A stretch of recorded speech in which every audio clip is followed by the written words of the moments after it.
For decades, the Alps and Europe have provided the ideal, scenic and romantic backdrop for the makers of Hindi movies. Perhaps ever since Raj Kapoor's Sangam.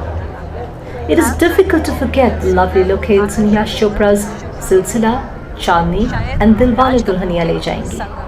A lot of them shot as song and dream sequences does succeed in transporting the viewers to a dreamland. What it also does is fan our curiosity about the land and its people. I am near the Kapellbrücke on River Royce in Luzern, a city in central Switzerland in the German-speaking portion of the country. Here, at least 2 song sequences from the popular movies Bibi Number 1 and Laga Chunri Mein Daag have been shot.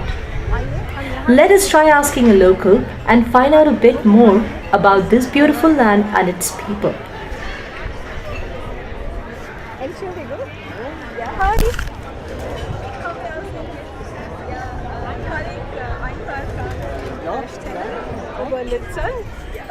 Okay. I asked Nicola, who is a resident of Lucerne, about the bridge. He explained that the Kapellbrücke, literally the chapel bridge, got its name since it is located near the St. Peter's Chapel. The bridge was constructed in the 14th century, joining the bigger and the smaller portions of the city. It is one of the most frequented tourist spots of the city.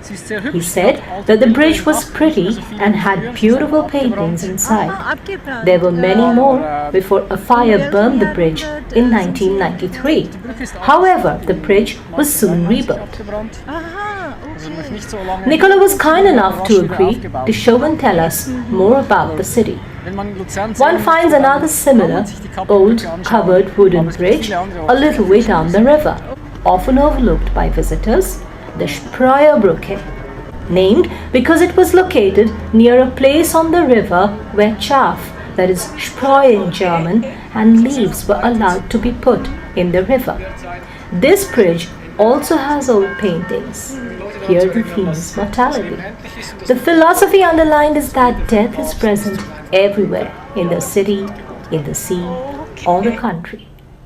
Between the bridges is the Jesuit Church, or the Jesuit Church, one of the first 17th century Catholic churches of Switzerland, built in the Baroque style.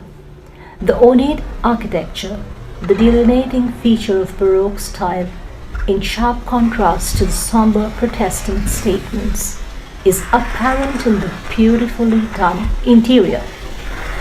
We won't disturb the worshippers. The signature onion tombs on the exterior have become a defining part of Luzern's skyline. Next to the Jesuit Church on the Royce is the Nautilus, or Needle Dam. The level of the water in Lake Luzern is regulated by wooden slats being used as needles. It was built by hand in the 19th century.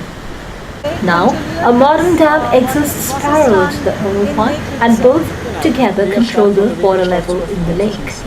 Nicola next showed us the Mule Tor, one of the few remaining parts of the inner and older city wall. Above it, we see the 2 copies of the blue and white emblem of the city, which support an imperial eagle. The medieval Luzerners were proud that their ruler was not some local duke, but the emperor of the land. Much more is preserved from the somewhat later outer city wall, the Music Mauer. In the 9 towers, one can still find the observation posts, but from there, instead of spotting enemies, now one spots young boys playing football. And the view of Luzern from the Music Mauer is one of the most breathtaking views of the city. A landmark from more recent times is the Bourbaki Panorama. As well as a library and cinema, the building houses a giant panoramic painting of a scene from the Franco-Prussian War of 1870-71. It shows a retreating French army crossing into Switzerland to seek refuge. The French soldiers were given medical care by the recently founded Red Cross and tended to by Swiss civilian volunteers. It represents an early example of the role of the Swiss as neutral helpers. Close by is the Lauendenkmal, or Lion Monument, which commemorates an earlier episode from Swiss history, when 700 Swiss soldiers had died defending the doomed French king during the French Revolution in 1789. The Riverside finds a happy conglomeration of tourists and city dwellers out to enjoy a light meal or a drink from the plethora of restaurants along the river. The cobbled streets of the old city make for an interesting walk. I noticed that despite being Swiss, Nicola was not wearing one of those watches over which the world swoons. It turns out Nicola has a more accurate method to tell the time, namely the pager from the fire brigade, in which he serves as a volunteer.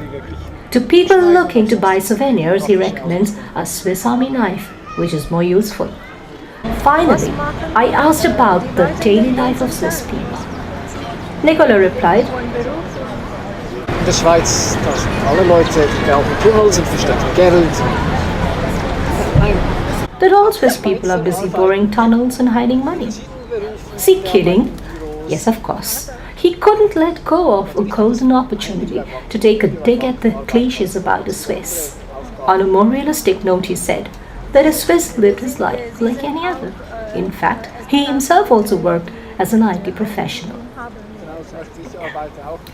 That this place is endowed with natural beauty is a reason perhaps which draws the movie makers here. But beyond the dreamlike fairylands, we discover warm people whose story is perhaps no different from our own.